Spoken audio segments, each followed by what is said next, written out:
Hey y'all, today we're diving into one of the hottest topics for real estate investors right here in the High Country, short-term rentals in Boone, North Carolina. Tourism here is booming. Fall foliage, App State University events, skiing, hiking, you name it. So a lot of buyers want to turn properties into short-term rental income machines. But before you buy, it's critical that you understand the rules, especially the differences inside Boone town limits versus outside of Watauga County. So let's go ahead and break it all down. In Boone, the town's Unified Development Ordinance defines two main short-term rental categories. Number one, homestay rentals. Number two, vacation rentals, aka whole home STRs. These classifications matter because the rules and where you can operate them are very different. With a homestay rental, the owner must live in the home full-time and be present during the entire guest stay. You can have up to 2 bedrooms that can be rented, and it must be a short-term stay, which is less than 30 days. For a vacation rental, you're gonna rent the whole home, and it's gonna be up to 6 bedrooms that are allowed by the definition of the town of Boone. And it's gonna be a short-term rental, so only under 30 days are allowed. When it comes to commercial and mixed-use zones, short-term rentals are most permissive in the downtown and mixed-use areas, where lodging is a permitted use. Now let's talk about residential zoning. In strictly residential zones, you may not be able to operate a vacation rental at all unless you meet those special use or conditional permit requirements. Investor tip, it's very important to check zoning before you buy. The zoning on paper often determines whether you can legally operate your short-term rental. You should never assume a property is short-term rental compliant because there are other listings that are existing nearby. Inside Boone town limits, you can't just list a property on Airbnb or VRBO without having the proper permits. There's an annual short-term rental permit that's required, and you must apply and secure a zoning permit before operating. Those permits have to be renewed annually, and the permit numbers must be displayed on your listing and on the property itself. The fees and documentation are typically around hundreds of dollars per year, and the exact fee varies yearly, but as of March 2026, it's $530 a year. You're also going to need proof of liability insurance and a parking plan showing the required spaces that are allotted. Permits must be in place before you can even start advertising.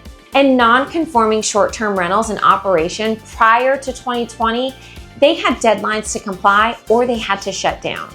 Now let's talk about revocation penalties. If your permit is revoked due to code or nuisance violations, you cannot reapply for 365 days and possibly longer with more serious cases. The biggest challenge for investors is zoning in Boone limits, where vacation rentals are allowed. So inside town limits, vacation rentals are not allowed in most single-family residential districts without special approval. Protected residential areas have buffers and restrictions. And homestays have more flexibility since they're owner occupied. So when you're inside Boone town limits, permits are required before operating your short-term rental. You have to comply with strict zoning. Parking and safety standards are absolutely enforced. The permit number must be on your listing and the property. Noise, nuisance, and code enforcement can result in permit revocation. Outside Boone, in Watauga County proper, short-term rentals are governed differently out in the county. Really, the only hindering factor is going to be the deed restrictions on the property or maybe some HOA restrictions. And there are several HOA neighborhoods that strictly do not allow short-term rentals. So you really want to make sure that you do your homework if you're purchasing in a neighborhood that has an HOA.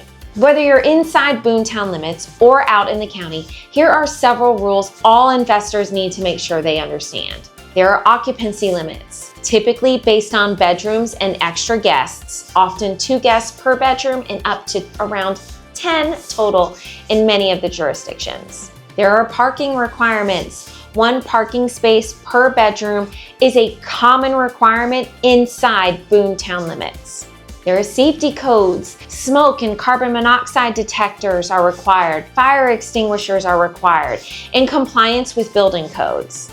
Also, local contact rule for vacation rentals. You have to have and provide a 24/7 local contact who can respond to guests or neighbor issues quickly if your short-term rental is within Boone town limits and you are more than 50 miles away.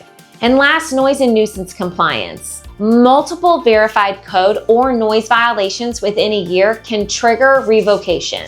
Now let's talk about taxes and why they matter too. So whether you're inside Boone or not, you're going to be responsible for collecting and remitting these. North Carolina has a sales tax, and you must collect state sales tax on short-term stays. There's an occupancy tax. Watauga County occupancy tax is around 6%. The town of Boone occupancy tax is an additional local percentage if it's inside the town.